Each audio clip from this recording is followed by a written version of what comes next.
வழங்கப்படுகிற உள்ளிட ஒதுக்கீட்டை இந்திய குடியரசுக் கட்சி எதிர்க்கிறது என்பதனால் ஏதோ இந்த சமூகத்தின் பட்டியலில் இருக்கிற ஒரு உட்சாதியை நாங்கள் எதிர்க்கிறோம் என்று யாரும் கருதிவிடக்கூடாது, என்று யாரும் பொருள்பட்டுக் கொடுக்கக்கூடாது.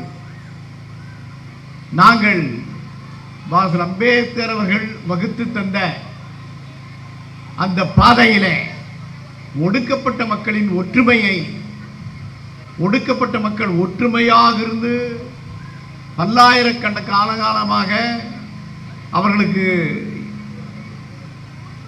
சாதிய ஆதிக்க சக்திகளால் இணைக்கப்பட்டு வருகிற கொடுமைகளை எதிர்த்து களங்காண வேண்டும் என்கிற ஒரு போராட்ட உணர்வோடும் ஒரு சகோதர உணர்வோடும் தான் இந்த உள்ளிட ஒதுக்கீட்டை எதிர்க்கிறோம். சுருக்கமாக சொன்னால், ஒரு குடும்பத்தில் சகோதரர்களுக்கு சொத்து பிரிவிலே ஒரு சச்சரவு ஏற்படுமானால், ஒரு குழப்பம் உருவானால், ஒரு பொறுப்புள்ள தந்தை எப்படி நடந்து கொள்வானோ, நீங்கள் இதை பிரித்துக் கொள்ளுகிற போது இவன் பெரியவன், நீ பிறப்பாதற்கு முன்பே இவன் பிறந்தவன், இந்த குடும்பத்துக்கு என்னை போல அவனும் உழைத்திருக்கிறான், ஆனால் இடம் தருகிற போது அவன் தலைப்பிள்ளை, ஆகவே அவனுக்கு தலைமாட்டிலாவது கொடு, இவன் இடைப்பிள்ளை, இந்த இடத்திலே இவனுக்கு நடுவிலாவது கொடு என்றுதான் ஒரு குடும்பத்திலே ஒரு தந்தை பங்கு போடுவாரே தவிர அவர்களை மோதவிட்டு அவர்களை சண்டைக்குள்ளாக்கி ஒரு பொறுப்புள்ள தந்தை வேடிக்கை பார்ப்பாரா? அதை போல ஒரு தந்தை உணர்வோடு தான் இந்த உள்ளிட ஒதுக்கீட்டை நாங்கள் எதிர்க்கிறோம். இன்றைக்கு இதே நேரத்தில் தலைநகர் டெல்லியிலே ஒரு ஆர்ப்பாட்டம் நடந்து கொண்டிருக்கிறது. இந்த ஆர்ப்பாட்டத்தை அருமை சகோதரர் அசோக் பாரதி அவர்கள் நடத்தி கொண்டிருக்கிறார். இந்த ஆர்ப்பாட்டத்துக்கு 2200 ஒடுக்கப்பட்ட அமைப்புகள் இந்தியா முழுவதும் இருந்து ஆதரவு தந்திருக்கிறது. ஒன்றல்ல, இரண்டல்ல, 2200 ஒடுக்கப்பட்ட அமைப்புகள், அரசு ஊழியர்கள் அமைப்புகள், அம்பேத்கரி அமைப்புகள் இதற்கு ஆதரவு தந்திருக்கிறது. 3 முறை தேர்ந்தெடுக்கப்பட்ட முதலமைச்சராக 5 முறை முதலமைச்சர் பொறுப்பை ஏற்ற உத்தரப்பிரதேசத்தினுடைய பகுஜன் சமாஜ் கட்சியினுடைய தலைவி சகோதரி என்றே, பெகன்ஜி என்றால் தமிழ்ல சகோதரி, அவ்வளவுதான். பெகன்ஜி என்று ஒடுக்கப்பட்ட மக்களால் அழைக்கப்படுகிற அருமை சகோதரி மாயாவதி இதை எதிர்க்கிறார். இந்த உரிமையை இந்திய மண்ணிலே உருவாக்கிய நம்முடைய இரட்சகர் பாசல் அம்பேத்கருடைய அருமை பேரன் நம்முடைய அருமை சகோதரர் வஞ்சித் பகுஜன் அகாடியுடைய தலைவர் பாலசாஹிப் பிரகாஷ் அம்பேத்கர் அவர்கள் எதிர்க்கிறார். மத்திய அமைச்சராக விளங்கிய ராம்விலாஸ் பாஸ்வான் மண்டல் கமிஷனுக்கு துணை நின்றவர். அவருடைய மகன் இன்றைக்கு மத்திய அமைச்சரவையில் இருந்து கொண்டே, மத்திய அமைச்சராக இருந்து கொண்டே சிராஜ் பாஸ்வான் இதை எதிர்க்கிறார். உத்தரப்பிரதேசத்தில் இன்றைக்கு நாடாளுமன்ற உறுப்பினராக தேர்ந்தெடுக்கப்பட்டிருக்கிற சந்திரசேகர் ஆசாத் ஒரு அம்பேத்கரி அமைப்பை நிறுவி ஒரு இளைஞர்களை திரட்டி நாடாளுமன்ற உறுப்பினராக தேர்ந்தெடுக்கப்பட்டிருக்கிற சந்திரசேகர் ஆசாத் இதை எதிர்க்கிறார். இப்படி இந்தியா முழுவதும் ஒடுக்கப்பட்ட மக்களின் நாடறிந்த தலைவர்கள் இதை எதிர்க்கிறார்கள். தமிழ்நாட்டில் இது எப்போது தமிழகத்தில் அன்றைய முதலமைச்சர் திமுக தலைவர் கலைஞர் கருணாநிதி அவர்களால் அறிவிக்கப்பட்டதோ அப்போதே எதிர்த்தோம். 2007 எதிர்த்தோம், நடைமுறைக்கு வந்த 2009 எதிர்த்தோம். இப்போது வரையிலே இந்திய குடியரசுக் கட்சி எதிர்த்துக் கொண்டிருக்கிறது. நம்முடைய சக அமைப்புகளான விடுதலை சிறுத்தைகள் கட்சியோ, புதிய தமிழக கட்சியோ, இன்னும் மற்ற கட்சிகளும் கூட இதை நியாயம் கற்பிக்கவில்லை. இதை மறுபரிசீலனை செய்ய வேண்டும் என்றுதான் அவர்களும் வலியுறுத்துகிறார்கள். ஏன் இந்த உச்ச நீதிமன்றத்துக்கு இந்த வழக்கு போச்சு? ராஜஸ்தான்ல முதல்ல அறிமுகப்படுத்தினார்கள் இந்த உள்ளீடு ஒதுக்கீட்டை. ராஜஸ்தானில இந்த உள்ளீடு ஒதுக்கீடு வந்ததுக்காவது ஒரு நியாயம் இருக்கிறது, ஒரு குறைந்தபட்ச நியாயம். அதே நாங்கள் எதிர்த்தோம். ஆனால் அதை அவர்கள் செய்ததற்காவது ஒரு குறைந்தபட்ச நியாயம் இருந்தது. என்ன நியாயம்னா, அங்கே இந்து தலித், சீக்கிய தலித், இந்து தலித், சீக்கிய தலித், ஆக இந்து தலித்தும் இருந்தார்கள், சீக்கிய தலித்தும் இருந்தார்கள். அங்கே வாதியதோ அவர்கள் பேசுவதற்கு ஒரு நியாயம் இருந்தது. அதை அடுத்து ஆந்திராவிலே, ஒருங்கிணைந்த ஆந்திராவிலே சந்திரபாபு அவர்கள் தலைவராக இருந்த போது, முதல்வராக இருந்த போது, அவர் ஆட்சி தலைவராக இருந்த போது அவர் இதை கொண்டு வந்தார். மாலா மாதிகா என்று பிரித்தார். மாலா மாதிகா என்று பிரித்தார். அவர் பிரித்ததற்கு ஒரு நியாயமும் இல்லை. பிரித்து வைத்தால் ஒடுக்கப்பட்ட மக்களுடைய வாக்குகள் சிதறுண்டு போகும், சீர்குலையும், அவர்களுக்குள் மோதல் உருவாகும், அவர்கள் பிரிந்து நின்று மோதிக்கொள்ளுவார்கள், நாம் நம்முடைய ஆட்சியை காப்பாற்றிக் கொள்ளலாம் என்கிற எண்ணத்தில் அவர் அதை செய்தார். அங்கே சின்னையா என்று ஒருவர் வழக்கு தொடுத்தார். அந்த வழக்கு ஆந்திர உயர்நீதிமன்றத்தில் நியாயம் என்று அரசுக்கு எதிரான தீர்ப்பு வந்தது. அதற்கு பிறகு உச்ச நீதிமன்றத்துக்கு அரசாங்கம் போய் உச்ச நீதிமன்ற விசாரணைக்கு வந்து, உச்ச நீதிமன்றத்திலும் சந்திரபாபு செய்தது தவறு, சந்திரபாபுவிலே தெலுங்கு தேச அரசு செய்தது தவறு என்று தீர்ப்பு வந்தது. அது நின்றதும் இல்லாமல் ராஜஸ்தானிலே வழங்கியது தவறு, ஆந்திராவிலே வழங்கியது தவறு. ஆகவே ஆந்திராவது மட்டுமல்ல, ராஜஸ்தானிலும் ஹரியானாவிலும் கூட இது செல்லாது என்று தீர்ப்பு வந்தது. இந்த தீர்ப்புக்கு பிறகு தமிழ்நாட்டிலே குரல் எழுந்தது. இங்கே பிரித்து கொடுங்கள், பிரித்து கொடுங்கள். முதல்ல நான் வரலாற்றை சொல்லுகிறேன், பின் என் கேள்விகளை கேட்கிறேன்.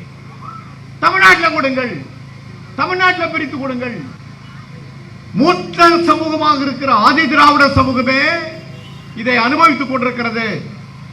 எங்களுக்கு கிடைக்கவில்லை, எங்களுக்கு கிடைக்கவில்லை என சொல்லி ஒரு தவறான தகவலை ஏழை எளிய மக்களிடம், அடித்தளத்து மக்களிடம் பரப்பி அதை நம்ப வைத்து சில போராட்டங்களையும் நடத்தி உடனடியாக திமுக தலைவர் கலைஞர் கருணாநிதி அவர்கள் ஒரு அனைத்து கட்சி கூட்டத்தை கூட்டினார்.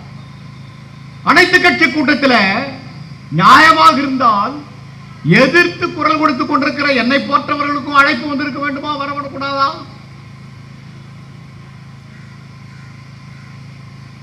தமிழகத்திலே டாக்டர் கிருஷ்ணசாமி அவர்கள் சட்டமன்ற உறுப்பினராக வருவதற்கு முன்னால் என் சகோதரர் திருமாவளவன் அவர்கள் பள்ளிக்கூடத்திலே படித்துக் கொண்டிருக்கிற போதே சட்டமன்ற உறுப்பினராக நீண்ட காலம் இருந்தவனாயிற்று.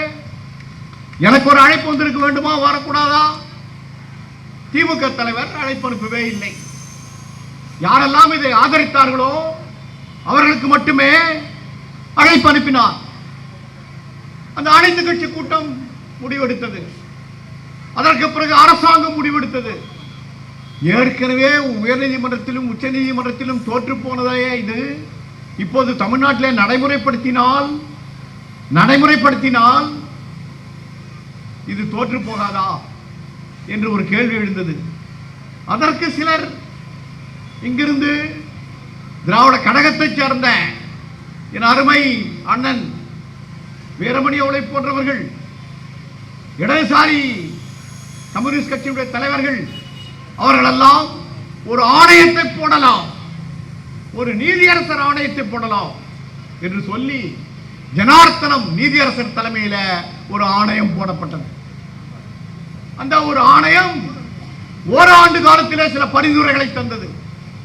அந்த பரிந்துரையின் அடிப்படையில் தமிழகத்தில் உள்ளிட ஒதுக்கீட்டை 2008 திராவிட முன்னேற்ற கழகம் ஆட்சியில் இருந்தபோது கலைஞர் கருணாநிதி அவர்கள் அறிவித்தார்கள். அருந்ததியர்களுக்கு மட்டுமா உள்ளிட ஒதுக்கீடு? இதோடு சேர்ந்து கிறிஸ்தவர்களுக்கும் தந்தார்கள், இதோடு சேர்ந்து இஸ்லாமியர்களுக்கும் தந்தார்கள். தாழ்த்தப்பட்ட மக்கள் பட்டியலில் இருந்து அருந்ததியர்களுக்கு 3% இடஒதுக்கீடு, பிற்படுத்தப்பட்ட மக்கள் பட்டியலில் இருந்து கிறிஸ்தவர்களுக்கு 3% இடஒதுக்கீடு, இஸ்லாமியர்களுக்கு 3% இடஒதுக்கீடு. இந்த மூன்றும் ஒரே கட்டத்தில் திமுக ஆட்சி காலத்தில் ஏற்படுத்தப்பட்டது. பட்டியல் இனம் என்பது அரசியல் சட்ட அங்கீகாரம் உள்ள ஒரு சாதி. பிற்படுத்தப்பட்ட மக்கள் என்பது, முற்படுத்தப்பட்ட சமூகம் என்பது மாநில அரசினுடைய அதிகாரத்துக்கு கட்டுப்பட்டது. இங்கே இதோ இருக்கிறாரே என் சகோதரர் வெங்கடேசன், இப்படி வெளியே போய் எனக்கு ஒரு சாதாரண குடிநீர் வாங்கி கொண்டு வருகிற போது ஒரு தாக்குதலுக்கு உள்ளாகிறார் என்று வைத்துக் கொள்ளுங்கள். ஒரு எடுத்துக்காட்டுக்கு நடுவில் இங்கிருந்து போய் வருகிற போது யாரோ அவரை சட்டை பிடித்து தாக்குகிறார் என்று வைத்துக் கொள்ளுங்கள். இது குறித்து குடியரசுத் தலைவர், இந்த நாட்டினுடைய ஜனாதிபதி, குடியரசுத் தலைவர் யாரையும் கேட்காமல் நாளைக்கு அங்கிருந்து மாநில அரசை கேட்கலாம். ஏன் அந்த வெங்கடேசன் நீங்க அடிச்சீங்க? அவர் ஒரு தலித்தமே, என்ன காரணத்துக்காக அடிச்சீங்க என்று மாநில அரசிடம் விளக்கம் கேட்கலாம். ஒரு தலித் இந்தியாவிலே தாக்கப்படுகிற போது அவன் சாதிய ஆதிக்கத்தால், சாதிய கொடுமையால், அவன் வன்கொடுமையால் தாக்கப்படுகிறான் என்றால் இந்த நாட்டின் குடியரசுத் தலைவர் தலையிடலாம். இது அரசியல் சட்ட பாதுகாப்பு. ஆக தாழ்த்தப்பட்ட மக்களுடைய உரிமைகள் என்பது அரசியல் சட்ட சார்புள்ளது. குடியரசுத் தலைவரின் அதிகாரத்துக்கு கட்டுப்பட்டது, பாராளுமன்றத்துக்கு கட்டுப்பட்டது, பிரதமருக்கு கூட அல்ல. இந்த நாட்டின் அரசியல் சட்டத்துக்கு கட்டுப்பட்டது என்றால் அரசியல் சட்டத்தினுடைய பாதுகாவலர் யார்? இந்த நாட்டுடைய குடியரசுத் தலைவர், பேட்டர்ன் ஆஃப் த கான்ஸ்டிடியூஷன். அவர்தான் இதற்கு பொறுப்பேற்க வேண்டும். ஆக அந்த உரிமை பெற்று நாங்கள் அதை தான் இன்னைக்கு கேட்டோம். நீ பிற்படுத்தப்பட்ட பட்டியலில் இருந்து ஒருத்தரை சேர்க்கறதுக்கும் மாநில அரசுக்கு அதிகாரம் இருக்கு, ஒருத்தரை வெளியேற்றத்துக்கும் அதிகாரம் இருக்கு. சேர்ப்பதற்கும் அதிகாரம் இருக்கு, வெளியேற்றத்துக்கும் அதிகாரம் இருக்கு. ஆனா தாழ்த்தப்பட்ட மக்கள் பட்டியலில் இப்பவும் இந்த நொடியிலும் கூட ஒருவரை சேர்ப்பதற்கு மாநில அரசுக்கு அதிகாரம் இருக்கிறதா? ஒருவரை எடுப்பதற்கு மாநில அரசுக்கு அதிகாரம் இருக்கிறதா? நீ சேர்ப்பதற்கும் அதிகாரம் இல்லை, எடுப்பதற்கும் அதிகாரம் இல்லை. ஆனா எனக்கு பிரிப்பதற்கு மட்டும் அதிகாரம். நீ என்ன வேடிக்கை? சேர்ப்பதற்கு அதிகாரம் இல்லை, வெளியே எடுப்பதற்கு அதிகாரம் இல்லை. ஆனா எனக்கு பிரிச்சுக்கிறதுக்கு மட்டும் அதிகாரம் இருக்குங்க, நான் பிரிச்சிருவேன் அப்படின்னு ஒருவர் சொன்னா இது பெரிய மனுஷத்தனமா, சின்ன பிள்ளைத்தனமா? இது பொறுப்பானத்தனமா, இல்ல பொறுப்பற்றத்தனமா? இல்ல இது நல்ல நோக்கமா, இது உள்நோக்கமா?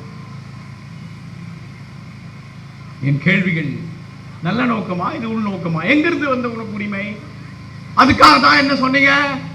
ஜனார்த்தன ஆணையம். அந்த ஜனார்த்தன ஆணையத்தினுடைய பரிந்துரையில நாங்கள் செய்தோம். ஒரு நீதி அரசரே, நீதிபதியே இப்படி சொல்லி இருக்கிறார், பரிந்துரைத்திருக்கிறார். ஆகவே நீதி அரசரின் தலையிலே பழியை போட்டு நாங்கள் செய்கிறோம் என்று செய்தீர்களே. சரி, இங்கிருந்து என் சகோதரர் டாக்டர் கிருஷ்ணசாமி உள்ளிட்டவர்கள் பின்னால் புரிந்து கொண்டு வழக்கு போனார்கள். இந்த வழக்கும் டெல்லிக்கு போனது. டெல்லியில ஏற்கனவே சந்திரபாபு செய்த போது ஐவர் குழு, ஒரு ஐவர் பெஞ்ச் சுப்ரீம் கோர்ட்ல தவறு என்று சொன்னது. ஆகவே ஒரு 70 பெஞ்ச், 7 பேர் உள்ள ஒரு பெஞ்ச் இப்போது உருவானது. 7 பேர் பெஞ்ச் உருவானது. இந்த 7 பேர் பெஞ்சில் இப்ப 6 பேர் இதற்கு சாதகமா சொல்லியிருக்காங்க, ஒருவர் எதிர்ப்பா சொல்லியிருக்காங்க. 7 பேர்ல 7 நீதிபதிகள்ல 5 பேர், 6 பேர் சாதகமா சொல்லியிருக்காங்க, ஒருவர் எதிர்த்து சொல்லியிருக்கார். இப்போ தீர்ப்பு வந்துடுச்சு, இனி மாநில அரசே தரலான். அப்போ நான் இன்னொரு கேள்வி கேட்கிறேன். இந்த கேள்வி உச்ச நீதிமன்றத்துக்கு தெரிந்ததா? இதற்கு மத்திய அரசும் தன்னோட அஃபிடவிட் போட்டது இல்ல. மத்திய அரசு சார்பா மத்திய அரசுடைய வழக்கறிஞர் எதிர்த்து போராட வேண்டியவர், அவர் முதல்ல ஆதரவு தெரிவிச்சிட்டார். யார் எதிர்த்து போராடணுமோ அவர் மத்திய அரசுடைய வழக்கறிஞர் முதல்ல நீங்க இது நியாயம் தான் நாங்களும் சொல்றோம். அப்புறம் என்ன 6 பேருமா, அதுல ஒருத்தர் சொன்னது மனசாட்சிக்காக 6 பேரும் சொன்னாங்கன்னு தான் இந்த மத்திய அரசை ஆதரிச்சுட்டு அப்புறம் என்ன பண்ணுவாங்க பண்ணாங்க. இப்ப நான் கேட்கிறேன், ஐவர் நீதிமன்றம் தடுத்தது, 70 நீதிமன்றத்தில் 6 பேர் ஆதரிச்சாங்க நடைமுறைப்படுத்து. இதுக்கு நடுவில் ஒரு வழக்கு வந்தது. இந்த வழக்கை எல்லாரும் சாதகமாக மறைத்து விட்டார்கள், அப்படியே அதை இருட்டடிப்பு செய்தார்கள். அது என்ன வழக்குன்னா, பதவி உயர்வில் இடஒதுக்கீடு தரலாமா தரக்கூடாதா? காங்கிரஸ் ஆட்சி காலத்தில் ஒரு சர்ச்சை எழுந்தது. பதவி உயர்வில் இடஒதுக்கீடு தரலாமா தரக்கூடாதா? தரலாம் என்று ஒடுக்கப்பட்ட மக்களின் பிரதிகளும், அது எங்கள் உரிமை, அது மறுக்கப்பட்ட உரிமை, எங்களுக்கு தந்தாக வேண்டும் என்று ஒடுக்கப்பட்ட மக்களின் பிரதிநிதிகளும் ஆட்சியாளர்கள் அதான் வேலையில தரணுமே, பதவி உயர்வு கொடுத்தாரு தரணுமா? ரிசர்வேஷன் இன் ப்ரமோஷன் தரணுமா என்று கேள்வி எழுப்பினார்கள். இந்த கேள்வியில 9 பேர் உள்ள நீதிபதி உட்கார்ந்து தீர்ப்பு கொடுத்தாங்க. இதுக்கு பேர் யாரு? ஆந்திராவில் வழக்கு போட்டது Chinnaiya, Chinnaiya versus Chandrababu, Chinnaiya versus government of India. அதுக்கப்புறம் இங்க தமிழ்நாட்டுடைய வழக்குகள், அதுல சின்னையா ஜட்ஜ்மெண்ட் தான், ஐவர் கூட ஜட்ஜ்மெண்ட், அதுக்கப்புறம் 7 பேர் ஜட்ஜ்மெண்ட். இந்த வழக்கை போட்டது Indira Sahni, Indira Sahni versus government, union government. இதுல அந்த 9 பேர் சொல்லியிருக்கான், இந்த இடஒதுக்கீடு பதவி உயர்வு இடஒதுக்கீடும் நியாயம், இதுல மாநில அரசுகள் கட்டாயம் பின்பற்ற தவிர மத்திய அரசோ மாநில அரசோ தலையிடவே முடியாது.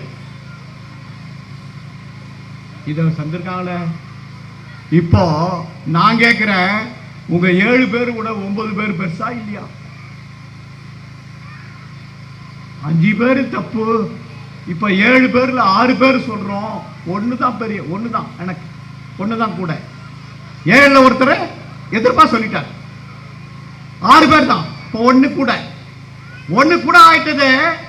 நீங்க இப்ப வந்து சொல்றீங்களே, ஏற்கனவே இந்திரா சகானி வழக்குல 9 பேர் தீர்ப்பு கொடுத்திருக்காங்க. அதே 9 உச்ச நீதிமன்ற நீதிபதிகள். இதற்கு யார் இப்போது பதில் சொல்ல வேண்டும்? யார் இதை கேட்க வேண்டும்? மாநில அரசு கேட்க வேண்டும், மத்திய அரசு கேட்க வேண்டும், நீதிமன்றமும் இதை நினைவிலே கொள்ள வேண்டும்.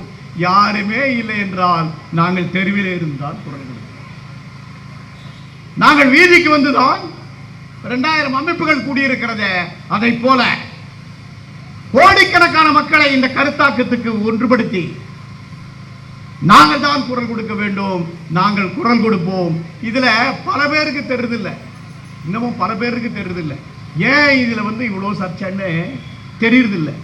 என்னன்னா எஃப்சி, பிசி, எஸ்சி அப்படியே எல்லாம் என்ன நினைக்கிறான், சில forward cost, backward cost, scheduled caste நினைக்கிறான். தெரியறதில்லை. பாபா அம்பேத்கர் எவ்வளவு பெரிய அறிஞர், எவ்வளவு பெரிய அறிஞர்.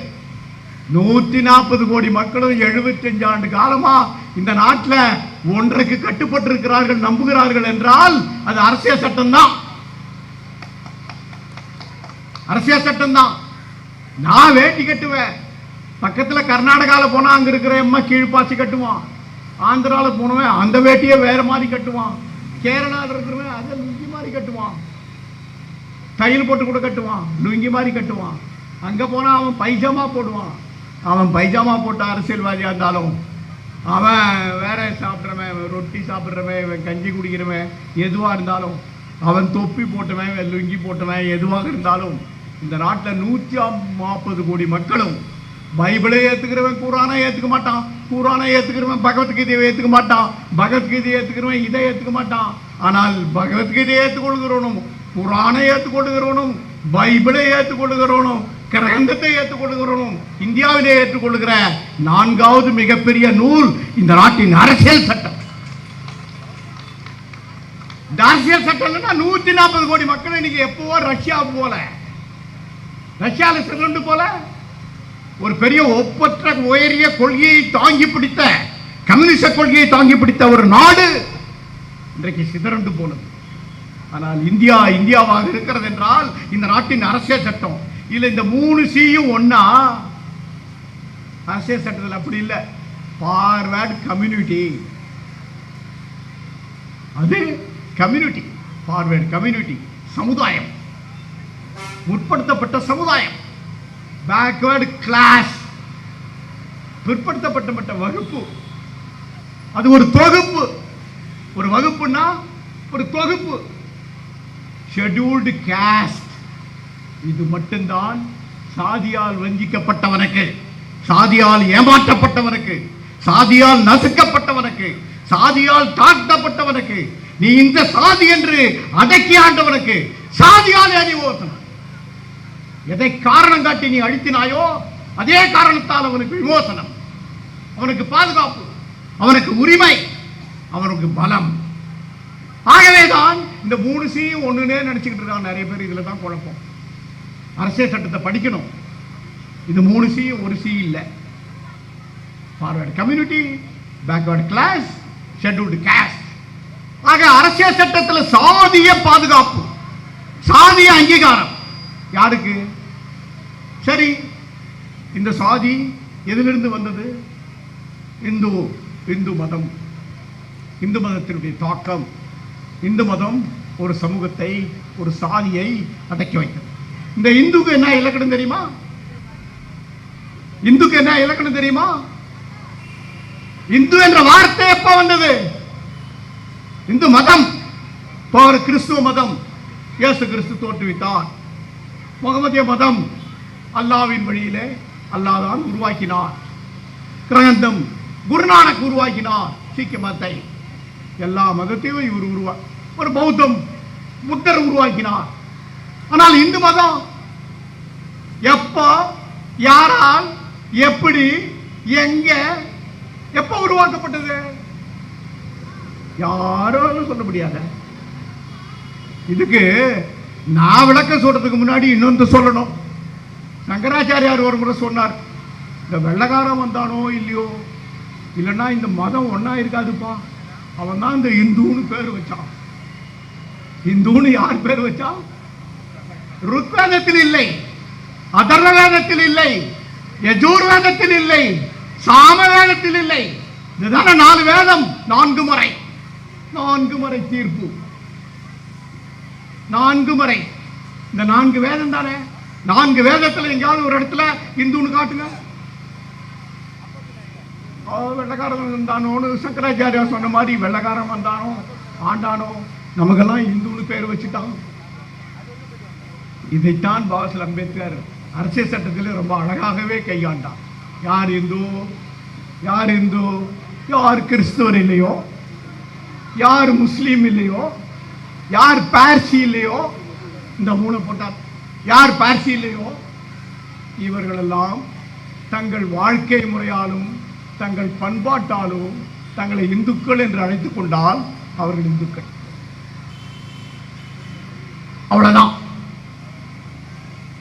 அதனாலதான் இப்போ நீங்க ஒரு கிறிஸ்துவன் சர்டிபிகேட் வாங்கினா என்ன சொல்லணும்? நீங்க சொன்னா ஒத்துக்க முடியாது. நீங்க கிறிஸ்துவன் சொன்னா ஒத்துக்க மாட்டாங்க. உங்களுக்கு ஒரு சர்ச், அங்க உங்களுக்கு ஞானஸ்தானம், பாப்டிசம் இது கொடுத்தாதான் நீங்க கிறிஸ்துவர். நீங்க முஸ்லீம்னு சொல்லுங்க, அது எப்படி நீங்க சொன்னா முஸ்லீம்னு? ஒரு ஜமாத் சொல்லணும், இந்த ஜமாத் எங்க முஸ்லீம் தான் அப்படின்னு சொன்னாதான் நீங்க முஸ்லீம். ஆனா ஒரு இந்துக்கு யாரும் சொல்ல வேண்டியதில்லை, நான் சொன்னா போதும், நான் இந்துன்னு, நான் இந்து தான்ப்பா அப்படின்னு நான் சொன்னேன், அதான் இந்து, நானே தான் சொல்லிப்பேன். யாரும் சொல்லணும் அவசியம் இல்லை. இந்து என்பதே ஒடுக்கப்பட்ட மக்களை முழு கட்டுப்பாட்டுக்கு உள்ள ஒரு மதம் அல்ல, ஒரு கட்டுப்பாட்டிலே உள்ள ஒரு மதம் அல்ல. அதனாலதான் பாபா சாஹேப் அம்பேத்கர் கேட்டார். இப்ப கூட நீங்க பாப்பீங்க, இப்பெல்லாம் இதுக்கெல்லாம் சொல்றாங்களே, நான் ஏன் சொல்றேன்னா நீ பிரிக்கிறதுக்கெல்லாம் வரைய நான் கேட்கறதுக்கு பதில் சொல்லு. பாபா சாஹேப் அம்பேத்கர் கேட்டாரு, இந்த ஷெட்யூல்டு காஸ்ட்னு பேர் வைக்கிறதுக்கு முன்னே கேட்டார். இந்த ஷெட்யூல்டுன்றது கான்ஸ்டியூஷனல் வேர்டு. இது வர்றதுக்கு முன்னாடி கேட்டாரு, கிறிஸ்துவன்லாம் பார்த்தா இப்போ கிறிஸ்துவில் என்ன நீ முதல்ல கேட்ட கிறிஸ்துவனு விட்ட பிறகு விவரம் தெரிஞ்சுக்கப்பா. அடுத்தது என்னங்க, நீங்கள் ஆர்சியா, நீங்கள் ப்ராட்டஸ்டண்டா, நீங்கள் பெந்தகோஸ்தா? விவரம் தெரிஞ்சவன் என்ன கேட்பான்? ஆர்சியா, ப்ராட்டஸ்டண்டமா, பெந்தகோஸ்தா கேட்பான். முஸ்லீம்னு சொன்னால் கூட நீங்கள் சன்னியா, நீங்கள் சியாவா, அது விவரம் தெரிஞ்சவன் லப்பையா கூட கேட்பான். இதெல்லாம் கேட்பான். ஆனால் இந்துவில் இப்படியெல்லாம் கேட்குறான்ட்டு தான் பாபா சாஹேப் அம்பேத்கர் கேட்டார். கிறிஸ்துவ மத்த மாதிரி நான் சொல்கிறேன், இந்த ஷெட்யூல்டுன்ற பேர் வேணாம். Protestant Indus, Protestant Christian Martin Luther வச்சார். யார் வச்சாங்க? கிறிஸ்துவத்தில் ஒரு புரட்சியை மேற்கொண்டு போப்பை எதிர்த்து மார்ட்டின் லூதர் ப்ராட்டஸ்டன்ட் பேர் வச்சார். நாங்க ப்ராட்டஸ்டன்ட் கிறிஸ்டியன், அதை போல எங்களை ப்ராட்டஸ்டன்ட் இண்டூஸ் சொல்லுங்க. வேணாம் வேணாம் வேணாம் வேணாம் வேணாம் வேணாம், அதுக்கு இதுவே நல்லா, இதுவே நல்லா, இந்த ஷெட்யூல்டே நல்லா இருக்கு, இந்த பேரே நல்லா இருக்கு, இதே நாங்கள் ஒத்துக்கிறோம். இப்போ நான் கேட்குறேன், அம்பேத்கரின் பேரனாய் கேட்குறேன், நீ இது வேணா ப்ராட்டஸ்டன்ட் பேர் கொடுக்குறியா? ப்ராட்டஸ்டன்ட் பேர் வைப்பியா? பாஸ் அம்பேத்கர் கேட்ட கேள்வியை செய்து பேர் வைப்பியா? ப்ராட்டஸ்டன்ட் இண்டோ அப்படின்னு பேர் வைப்பியா? நாம் டிராக்க போது தமிழ்நாட்டில் 3 பேரை கொடுத்தாங்க. நான் போனால் இது மணிக்கணக்கில் பேச வேண்டிய விஷயம், இதெல்லாம் வரலாறு. தமிழ்நாட்டில் கொடுத்தாங்களே 3 பேருக்கு யாருக்கு கொடுத்தாங்க? கிறிஸ்தவர்களுக்கு கொடுத்தாங்க, முஸ்லீமுக்கு கொடுத்தாங்க, அருந்ததியருக்கு கொடுத்தாங்க. இதில் கிறிஸ்தவர்கள் மட்டும் அங்கிருந்து வந்து கன்னியாகுமரியிலும் நாகர்கோவிலிருந்து வந்து நேராக வந்து முதலமைச்சரை சந்திச்சு ஒரு 10 பாதிரியார்கள்லாம் சந்திச்சு இது எங்களுக்கு வேண்டாங்க, இது எங்களுக்கு வேண்டாங்க. எப்படின்னா, இதை நம்ம பிள்ளைய காய் கடிக்க அனுப்பிச்சு, எப்பா 1 கிலோ கத்திரிக்காய் வாங்கிடுவா, நல்ல கத்திரிக்காவாக பார்த்து வாங்கிடுவா அப்படின்னு சொன்னால், அவன் வாங்கிட்டு வந்த பிறகு இங்கே இருக்கிற வீட்டில் இருக்கிற வீட்டில் இருக்கிற பொம்பளை இதெல்லாம் ஒரு கத்திரிக்காவா, நாம் என்ன கத்திரிக்காய் வாங்கிட்டு வர சொன்னோம், இவன் என்ன கத்திரிக்காய் வாங்கிட்டு வந்துக்கிறான் பாருங்க. பிச்சிட்டு சீத்துட்டு அந்த கடைக்கே போய், ஏப்பா இந்த கத்திரிக்காய் வேணாம், இல்லைங்க இந்த வேணாப்பா எங்களுக்கு கத்திரிக்காய் வேணாம், இன்னும் கத்திரிக்காய் வாங்கிட்டு வந்து கடையில் திருப்பி கொடுத்துடுற மாதிரி பெரிய முதலமைச்சர் ஒரு இது போட்டு சட்டமன்றத்தில் தீர்மானம் போட்டு எல்லாம் போட்டு நிறைவேற்றி கிறிஸ்தவர்களுக்கு 3% இடஒதுக்கீடு கொடுத்து 2வது மாதம் 2 மாசத்துல கொண்டாந்து ஃபாதர்லாம் ஒரு 10-20 ஃபாதர் சேர்ந்து இது எங்களுக்கு வேணாங்க நீங்களே வச்சுங்க திருப்பி கொடுத்தா வாங்கிக்கிட்டார. என்ன இடஒதுக்கீடு என்பது கடை சரக்கா, கத்திரிக்காயா, தக்காளிக்காயா, வெங்காயமா, வெள்ளை பூண்டா, எப்படி நீ திருப்பி கொடுப்ப? கொடுத்துட்டாங்க. அதுக்கு அவங்க சொன்ன காரணம் என்ன தெரியுமா? கிறிஸ்துவ பெருமக்களுடைய முன்னணி பேராயர்கள் எல்லாம் சொன்ன காரணம், இந்த 3% நீங்க கொடுத்தது நியாயமா தான் தெரியுது, ஆனா நாகர்கோயிலில், கன்னியாகுமரியில, திருநெல்வேலியில இங்கெல்லாம் நாங்க ஏற்கனவே 20% என்ஜாய் பண்ணிருக்கிறோம்.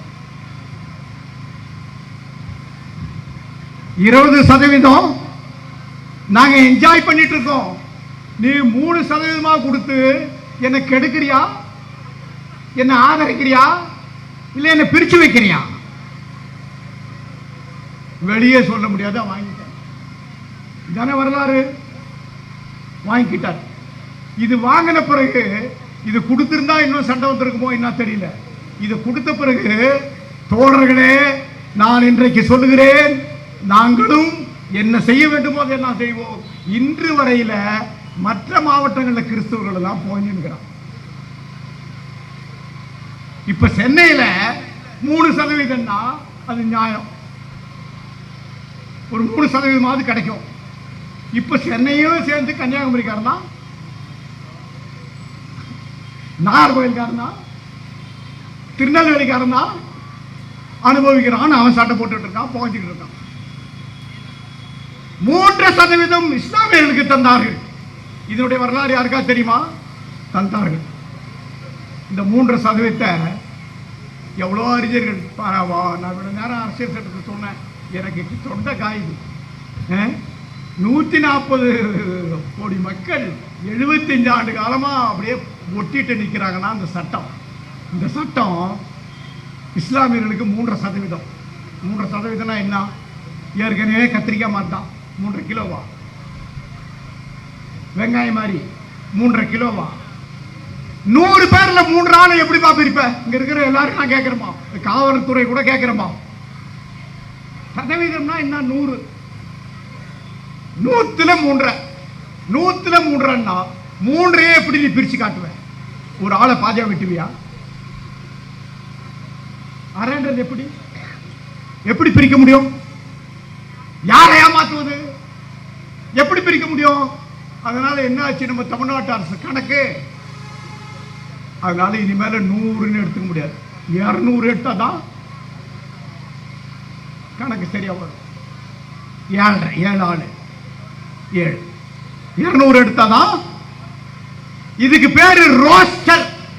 இந்த ரோஸ்டர் இப்ப தமிழ்நாட்டில் 200 பாயிண்ட் ரோஸ்டர், மற்ற மாநிலங்கள் எல்லாம் 100 பாயிண்ட் 100 பாயிண்ட் ரோஸ்டர், இங்க 200 பாயிண்ட் ரோஸ்டர். ஏன் 200 பாயிண்ட்னா 3 தான் பிரிக்க முடியாது. எப்படி பிரிப்ப? 200 எடுத்துக்கினா தானே பிரிக்க முடியும். நீ 200 எடுத்து பிரிக்கணும். அதே மாதிரி இன்னொரு கணக்கு இருக்கு இந்த ரோஸ்டர்ல. இப்போ அருந்ததியருக்கு எப்படி வருது? இதுக்கு முன்னாடி எல்லாம் சட்டம் எப்படி 1 100ல எடுத்துக்கினா முதல் வேலை வருதுன்னு வச்சுக்கோ. அந்த முதல் வேலை யாருக்கு தெரியுமா? முதல் வேலை பொது. ஏன்னா இது நாடு ஜனநாயக நாடு, ஒட்டுமொத்தமான மக்களுக்கான நாடு, எல்லாருக்கும் ஒரே மதிப்பு. ஒரு மனிதன் ஒரு வாக்கு ஒரு மதிப்பு, ஒரு மனிதன் ஒரு வாக்கு ஒரு மதிப்பு. இதான ஜனநாயகத்தினுடைய லட்சியம், சுதந்திரத்தினுடைய லட்சியம். ஒரு மனிதன் ஒரு வாக்கு ஒரு மதிப்பு. அப்போ முதல் நிலை யாருக்கு? ஃபர்ஸ்ட் வேலை பொது, 2வது வேலை எஸ்சி. இந்த 2வது வேலையில இப்ப எஸ்சி அருந்ததியார். சரிப்பா, நீ வச்சுட்ட, உனக்கு பாரபட்சம் இல்லை. உனக்கு 2 கண்ணும் கூலிங் கிளாஸ் போடாமையே தெரியும், 2 கண்ணுலையும் எந்த ஆபரேஷன் இல்லை. நான் ஏதோ கலைஞரை சொல்றேன்னு நினைச்சுக்காதீங்க, நான் அப்படிலாம் சொல்ல மாட்டேன். அப்படிலாம் சொல்ற மாதிரியா எனக்கு பழக்கம் இல்லை. பொதுவா நீ கண்ணாடி இல்லை, உன் கண்ணெல்லாம் சரியா இருக்கு. இப்போ இங்க 2 வச்சல்ல, அடுத்தது யார் வரணும்? முறைப்படி எஸ்சிக்கு அப்புறம் பிசி வரணும். பிசியில் இப்போ நீ இடஒதுக்கீடு கொடுத்துல, அப்போ 3வது இடம் பிசி முஸ்லீம் தானே கொடுத்துருக்கணும். இதுல கொடுத்தவங்களுக்கு நீங்க முதல்ல 2வதா வச்சுட்டல. பிரிக்கிறப்போ இது பாதிக்கப்பட்டாங்க தானே பிரிக்கிறேன், இது 2வது இடம். 3வது இடம் அப்ப என்ன யாரை வச்சிருக்கணும்? பிசி. இந்த பிசியில யாருக்கு வரணும்? இடஒதுக்கீடு கொடுத்தவங்களுக்கு முன்னுரிமை தரணும். 3வது இடம் கொடுக்கணும் இல்ல. எங்க கொண்டு போய் வச்சாங்க தெரியுமா? அவங்கள எங்க கொண்டு போய் வச்சாங்க தெரியுமா? 28வது இடத்துல வச்சாங்க. யாருக்கு? அவங்களுக்கு. அவங்க என்ன பண்ணாங்க பாவம், நம்முடைய இஸ்லாமிய சமூகத்தை அவங்க வந்து கொடுத்துட்டு போயிட்டாங்களா, கன்னியாகுமரி திருநெல்வேலி எல்லாம். இவங்க என்ன பண்ணாங்க, இஸ்லாமிய பெருமக்கள் எல்லாம் இவர்கிட்ட ஒரு ஆஹா நான் தொப்பி போடாத இஸ்லாமியர்னு சொல்லி பழகிட்டார. நீங்க தொப்பு போட்ட இஸ்லாமியர், நான் தொப்பி போடாத முஸ்லீம், தொப்பி போடாத முஸ்லீம் கிட்ட போவோம் அப்படின்னு சொல்லி போய் அவர்கிட்ட கேட்ட பிறகு அப்புறம் என்ன பண்ணாரு, திருப்பி ஒரு மறு ஆய்வுன்னு போட்டு இவர் ரொம்ப பெருந்தன்மை பண்ணி 28ல இருந்து 14 கொண்டு வந்தார். இப்போ அவங்க 3ல இல்ல, எங்க இருக்காங்க? 14ல இருக்காங்க. 14 கொண்டு வந்துட்டார். இப்ப 14 அவங்க இருக்காங்க. இந்த 14 வந்த பிறகும் நாங்க எம்எல்ஏவா இருந்தேன் ஒரு பீரியடு 2001 இருந்து 2006 வரைக்கும். நந்தில மெகல் எம்எல்ஏவா, நாகூர் உள்ளிட்ட நாகப்பட்டினம் தொகுதியினுடைய நாகப்பட்டினம் வட்டத்தினுடைய பல பகுதிகளை உள்ளடக்கிய இந்த தொகுதியினுடைய எம்எல்ஏ வாழ்ந்தவன். நாகப்பட்டினம் மாவட்டத்தில் என்ன சொல்றாங்க, நல்லா இருந்தப்பவே இந்த மாவட்டத்தில் எங்களுக்கு நிறைய வேலை கிடைக்குங்க இஸ்லாமியர்களுக்கு. இது கொண்டாந்த பிறகு நாங்கள் 14க்கு போயிட்டுங்க. இப்போ இந்த இடஒதுக்கீட்டு கொள்கை நீங்கள் அறிமுகப்படுத்தியதும் நடைமுறைப்படுத்தியதும் இப்போது நடைமுறைப்படுத்திக் கொள்வதும் புடப்படிகளா, ஓரவஞ்சனையா, உள்நோக்கம் உள்ளதா, மோதை விட்டு பார்ப்பதா, ஏமாற்றுவதா, ஒரு மாய்மாலமா, காணல் நீரா? நான் கேட்கிறேன், காணல் நீரா? எதற்காக இதை செய்கிறீர்கள்? என்ன நோக்கத்தோடு செய்கிறீர்கள்? உங்களுக்கு உரிமை இல்லை. இப்போ உச்ச நீதிமன்றம் உரிமை வழங்கியிருக்கு. நான் கேட்கிறேன் திமுக தன்னுடைய தேர்தல் அறிக்கையில் 4 முறை 5 முறை தொடர்ந்து சொன்னது, நாங்கள் ஆட்சிக்கு வந்தால் தலித் கிறிஸ்தவர்களுக்கு இடஒதுக்கீடு தருவோம், தலித் கிறிஸ்தவர்களுக்கு இடஒதுக்கீடு தருவோம் சொன்னது. தேர்தல் அறிக்கையில் சொன்னது, சட்டமன்றத்திலே பேசியது. ஏன்னா அப்போல்லாம் அவங்க என்ன சொல்லிடுவாங்க, கேட்ட உடனே என்னங்க இப்படி நீங்க கேட்கறீங்களே, இது என்ன ஆச்சுங்க? எங்களிடமா இருக்கிறது அதிகாரம், மத்திய அரசிடம் இருக்கிறது அதிகாரம். மத்திய அரசுக்கு கடிதம் எழுதி இருக்கிறோம், கோரிக்கை வைத்திருக்கிறோம், குரல் கொடுத்துக் கொண்டிருக்கிறோம், நாங்கள் பெற்று தருவோம். அப்பவே கேட்டேன், அது இருக்கட்டும். அவங்க எஸ்சி பட்டியலில் சேர்றது, தலித் கிறிஸ்தவர்களை எஸ்சி பட்டியலில் சேர்க்கிறது மத்திய அரசு அதிகாரம், அவங்களை எம்பிசி பட்டியலில் சேர்க்கிறது உன் அதிகாரம்.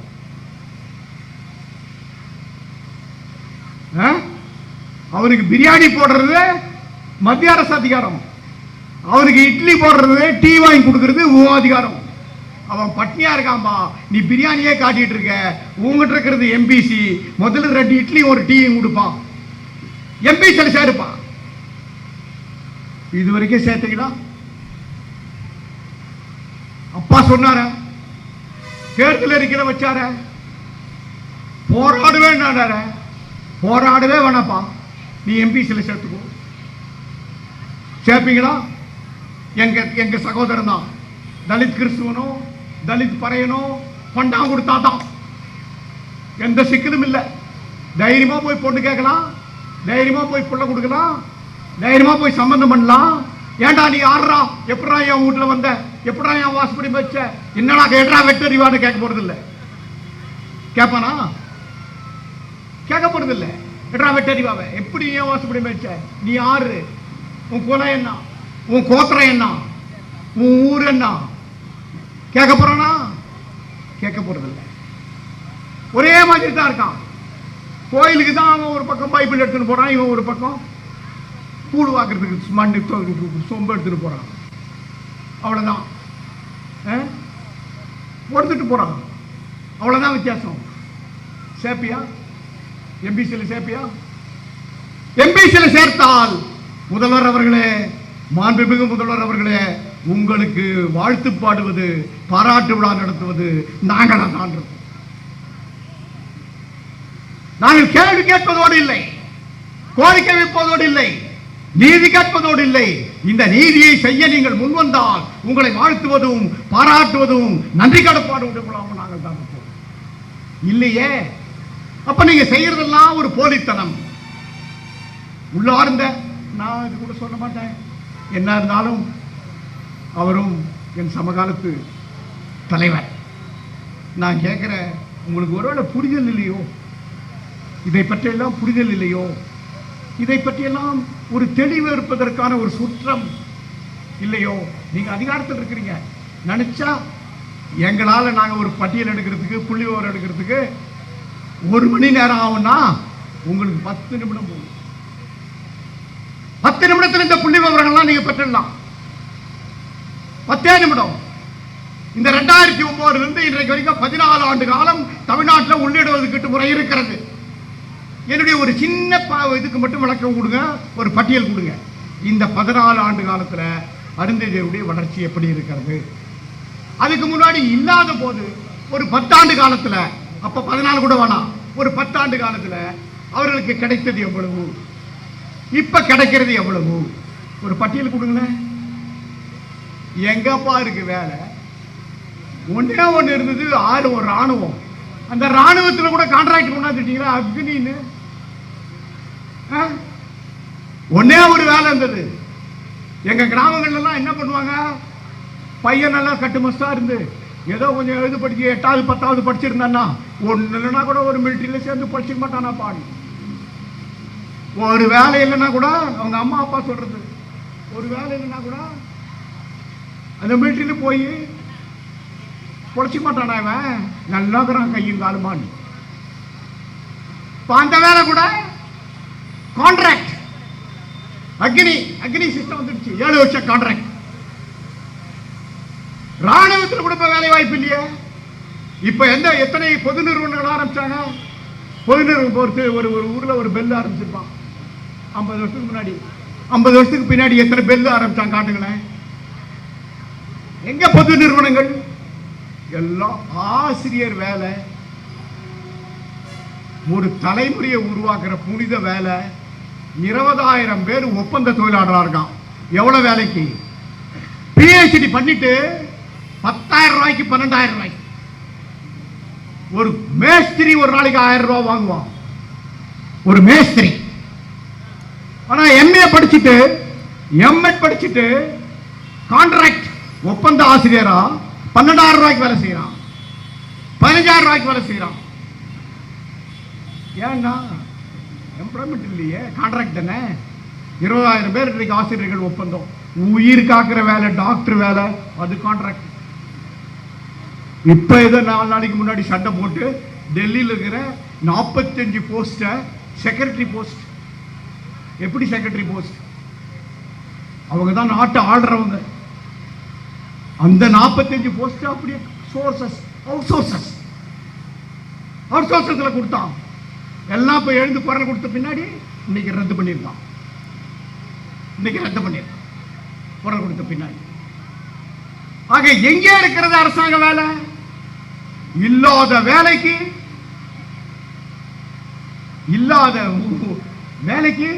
இத்தனை சட்டம், இல்லாத வேலைக்கு கற்பனை வேலைகள்.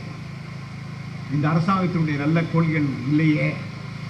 இதை அம்பேத்கரிஸ்டுகள், இந்திய குடியரசுக் கட்சிக்காரன் மட்டும்தான் குரல் கொடுப்பான். இது ஒரு நீண்ட வரலாறு இந்த வரலாற்றில். ஆனால் நான் திருப்பி சொல்லுவேன், முதலமைச்சர் அவர்களே, நீங்கள் தேனீ கூட்டிலே கை வைக்கிறீர்கள். இந்த தேனீ சிதறுண்டு போகும், ஒற்றுமையா இருக்காது. அது வேற.